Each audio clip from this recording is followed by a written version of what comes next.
From Wish TV and the All Indiana Podcast Network, this is the News 8 Daily 8 Podcast with Wish TV's Kylie Conway. A Wish TV News 8 update. Good morning. I'm Lena Pringle, filling in for Kylie Conway. This is your News 8 Daily 8 for Wednesday, December 21st. Today is the calm before the storm. It's the final quiet day of the work week with near average temperatures and mostly cloudy skies. Highs look to rise into the upper 30s to low 40s. Thursday, however, will be a day of transition into a winter storm system, bringing snow, powerful wind gusts, and life-threatening cold. Make sure you stay with Storm Track 8 to ensure that you have all the updated weather changes ahead of traveling for the holiday. Now let's get to today's headlines. The first of what will likely be many travel watches, warnings, and advisories over the next few days. Hamilton County is launching its plan early, straight into a watch, recommending only essential trips. In the hours and days to come, we will watch the map closely to see which communities impose new rules amid keeping people safe in the winter blasts. Indianapolis leaders are talking about city preparations ahead of the winter storm. DPW, the mayor, and others will lay out the strategy in a briefing this evening. Key fears include power outages, icy roads, and dangerously cold temperatures.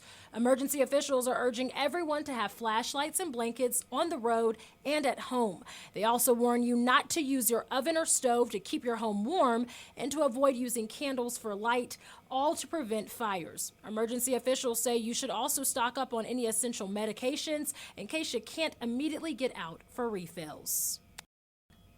Our I-Team 8 is digging into the probable cause affidavit for a Spencer County police officer accused of trading stolen drugs for Adderall. In the affidavit, Officer James Deckard admits to stealing from the department's drug take-back box more than a dozen times. It says over a 6-week period, he would trade the stolen drugs to someone for their prescription Adderall. That person turned Deckard into investigators. The question now is whether the Spencer Police Department could be found liable for any wrongdoing during Deckard's 10 months there. In the PC, Deckard admits to being a prescription pill addict since 2005 and has 18 years of law enforcement experience. IU law professor Jody Madeira says someone wanting to sue would have to prove they were harmed by Deckard while he was on the job. She says the law enforcement agency would need to be proven to have been knowledgeable about the problem and neglected to do anything about it. Happening today, local and federal authorities plan to deliver new information about the mass shooting at Greenwood Park Mall. The Greenwood Police Department and FBI will speak at a late morning briefing. The mass shooting in July left 3 victims dead and 2 others wounded. Police say an armed witness stopped the spread by shooting the killer. This morning's update is set for 11 o'clock, which you can watch live on the midday news right here on Wish TV. The House Select Committee investigating the January 6 Capitol riot says it will release its final report today. As we've reported, the committee says it's based on more than 1,000 interviews and 1 million documents, including emails, text, and phone records. The report will lay out the panel's evidence against former President Trump for the Justice Department.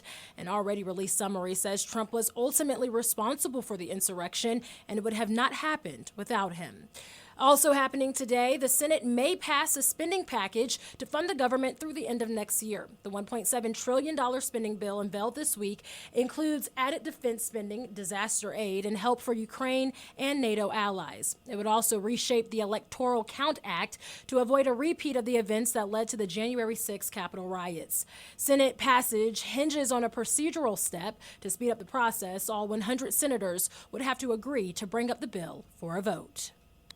Cities and towns along America's southern border are bracing for a surge of migrants while the uncertainty over Title 42 plays out. The rule currently keeps tens of thousands of asylum seekers on the Mexico side of the border.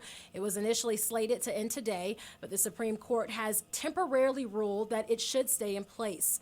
The Biden administration wants it lifted, but not immediately, and has asked the court to keep it in place through Christmas. And now turning to your business headlines, Wells Fargo is predicting big things for Disney's sports network ESPN in 2023. In a new note, Wells Fargo analyst Steve Cahall outlined the firm's top predictions for the media business in 2023 and made a big call about the future of ESPN under Bob Iger's leadership at Disney. Analysts believe ESPN would have a greater flexibility to pursue business initiatives such as sports betting if it wasn't part of Disney. Meantime, Delta Airlines will roll out free Wi-Fi. The Wall Street Journal says the carrier is expected to offer the service on part of its fleet as soon as early 2023. Internet access has become a key amenity for travelers, but it has also led to headaches and complaints when it doesn't work as expected. And stocks snapped a 4-day losing streak. The Dow, NASDAQ, and S&P 500 all rose. Remember, you can catch the Colts Monday Night Football primetime matchup against the Chargers right here on Wish TV. We'll have special coverage all day with sports director Anthony Calhoun and his team, followed by kickoff at 8:15.